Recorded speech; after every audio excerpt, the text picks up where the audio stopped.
Менің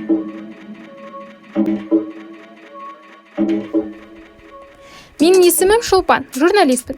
Мен елдегі, әлемдегі әлеуметтік мәселелерге және саясатқа қызығамын.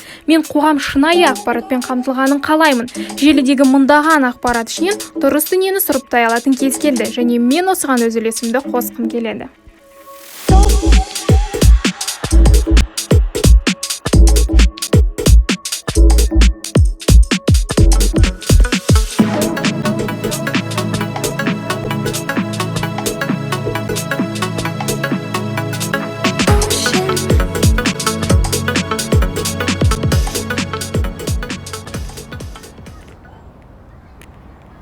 Қазақ тілінде әрі жеңіл сөзбен айтылған жаңалықты көргіңіз келсе, адал журналистиканы сағынған болсаңыздар, менің каналыма жазылыңыздар. Лайк басып, пікір білдіруді ұмытпаңыздар. Сонымен ақпаратты сұрыптауды, таңдауды, талдауды бүгінде ең өзекті, ең танымал TikTok желісінен бастайық. Қарапайым халықтың ішінен бір мезетте жұлдыз етіп шығаратын желінің бүгінде пайдаланушылары өте көп. Оның ішінде Қазақстандағы танымал TikTok видеоларды ұсынғым келіп отыр.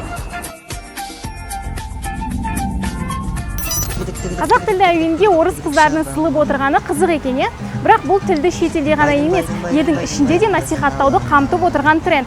Жалпы TikTok арқылы танылған қазақша хиттер біршама. Мысалы, қазақтың әнін шырқайтын ауылдан шыққан орыс жігіт. Бұл жерде де қазақ тілінің дәрежесін көтеру, елдегі ұлтаралық татулықтың жоғары дәрежесін көруге болады. Бәріміз бір туғанбыз. Елде жүздеген ұлт өкілдері тату-тәтті өмір сүріп жатқанның бір дәлелі осы жігіт деп санаймын. Авди Сенпай, ауылдан шыққан бақташы бала, ат үстінде жүріп бір мезетте танымал бола келді. Шынайы өмірге шамалы әзіл қосып, өз аудиториясын жинады. Қазір оның 2 миллионнан астам оқырманы бар. Демек, халық қарапайымдылықты, өмірден алынған әзілдерді жақсы көреді.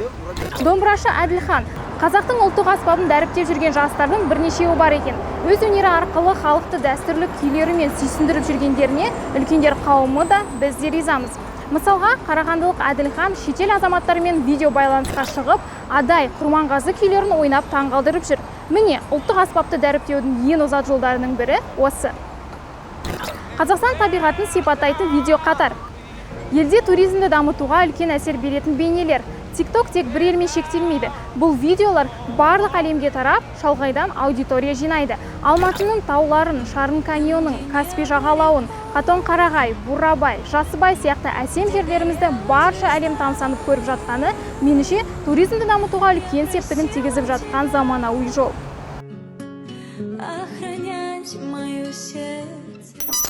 Я помешал высокий градус низким.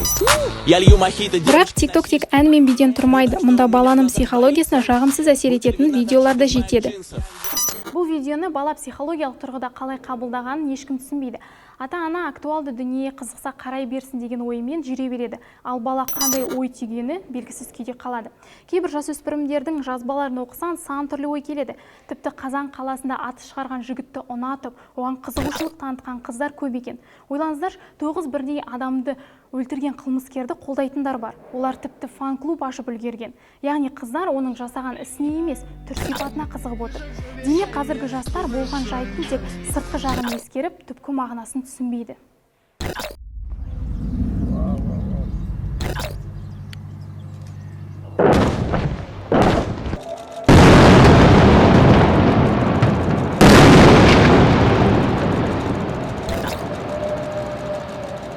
Онсыз да баланың санасын улайтын, сұрыпталмаған ақпарат жеткілікті.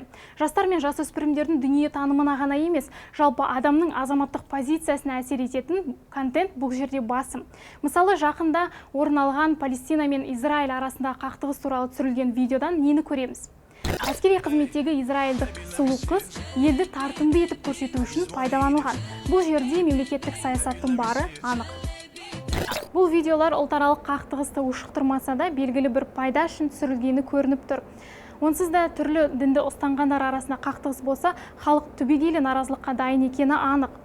Әсер ету дәрежесі мол желіні саяси мүддеде пайдаланып, жас аудиторияда қамтығысы келетіндері қынжылтады. Жастар мән мағынасын түсінбей жатып, саясатқа кіріп кетті. Бүгінде TikTok жастарды заңсыз акцияларға тартуда пайдаланылуда. Мысалы, ресейлік оппозиция өкіліне бостандық сұраған кезде, Беларусьтің президентінің сайлауынан кейінгі болған акциялардан көре аламыз. Жалпы TikTok-тың саяси және әлеуметтік мәселелерге әсерін жоғарыда көрсетілген видеолардан байқап баға бере аласыздар. Сонымен TikTok туралы жастар мен ересек адамдардың ойын біліп қайтайық. Кеттік. Hey, baby, let me see it. I just wanna eat it. Сіздің ойыңызша TikTok-та пайдалы контент көп пе, әлде зияны көп пе? Мен білмеймін, бірақ ұлым айтады, негізі зияны көп. Балаңыз жалпы қандай видеолар қарайды TikTok-та? Әртүрлі негізі сабақтар туралы қарайды, содан кейін әртүрлі бір ойға кірмейтін нәрселерді көп қарайды. А TikTok-қа плохого влияния нет? Нет, нет. Байқасаңыздар, шынымен де ата-ана баланың TikTok-та не қарап жатқанын бақыламайды екен. Пайдалы, актуалды дүние қарай берсін деп жүр бұл кісі мысалға, ал оның қызы қандай контент қарап жатқаннан ол бейхабар. Мүмкін ол қыз өзінің психикасына әсер ететін, не болмаса басқа да зиянды нәрселерді қарайтын шығар. Оны ешкім бақылап жатқан жоқ. Как считаете, в ТикТоке много полезного контента, либо вредного? Вредного больше. А как вы считаете, родители должны отслеживать социальные сеети своих детей? Должны, обязательно должны. Ну, лично я сама не родитель, но я отслеживаю своих детей. Қандай контент қарайсыз? Көбінесе билегендердің, сосын трендтерді көрем, неше түрлі. TikTok'та пайдалы нәрсе көп деп ойлайсыз ба, әлде зиянды ма? Негізі зиянды. Вообще TikTok бізге керек емес. Балалардың өміріне, болашағына өте зиянды негізі. Жақсы нәрселерді көрсетпейді көбінесе. Сіз өзіңіз отырасыз ғой, ол көңіл күйді көтеру үшін ба? Мен көрем, көбінесе сол билерді ғана, сондайларды, былайынша көп отырмайды. Өзім түсірмеймін. Мысалға бар, көбінесе гинекологтардікін көруге болады, ана мен балалардың денсаулығы туралы нәрселерді көруге болады. Дәмді тамақтар дайындау, әзірлеу. Вау, кто же это? Это же Азамат? Вау, кто же это? Это Азамат Ертаев. Ертаев, ол өзінің фамилиясын айтты ма? Түсінбей қалдым. Привет. Можете на пару вопросов ответить про TikTok? Сидите в TikTok? Да. А что именно смотришь? Что тебя интересует в TikTok? Аниме, эдиты. Как думаешь, много ли полезного контента в TikTok, либо вредного? На самом деле, там смотря, что ты смотришь. Например, в ТикТоке есть много обучающих видео. Полезный контент можно найти. Да, ну и можно деградировать. Я начну, ты продолжишь. Ага. Кис-кис, кис-кис. Я котик, ты котик. Да, это же Азамат. Айтариев! Азамат, Азамат! Азамат Айталиев. Ее бокал полный ксо. Она закрывает свое лицо. Верно, верно. Тык-тык-тык-тык-тык-тык-тык-тык-тык-тык-тык шабаман. Байден, Нет, байден. Это не знаю. Ой, получается, брали видео наших писателей Абай Кунанбаева, Алихан Бөкейханова и Ахмет Байтурсунова. И делали вот такое вот видео. Помнишь? Да, помню. Твое мнение? Мне кажется, на самом деле это неправильно. Неправильно? Да. Ну это как-то, они сделали для народа большой вклад. TikTok'та пайдалы видео көп пе, әлде зиянды көп пе? Зиян. Мен балаларыма рұқсат бермеймін, бірақ енді шыққан кезде скачать етіп көрдік не нәрсе екен. Мүлдем қарамаймыз шын керек. Ахмет Байтурсунұлы мен Алихан Бөкейхановның бейнесін алып, осындай видео түсіріпті. Жоқ, бұл енді сұмдық. Көрдіңіз, иә? Бұл енді өте нашар дүние деп ойлаймын. Бұл шыны керек ят нәрсе. Что ты смотришь в TikTok? Ну, какие видео в рекомендациях, тренды.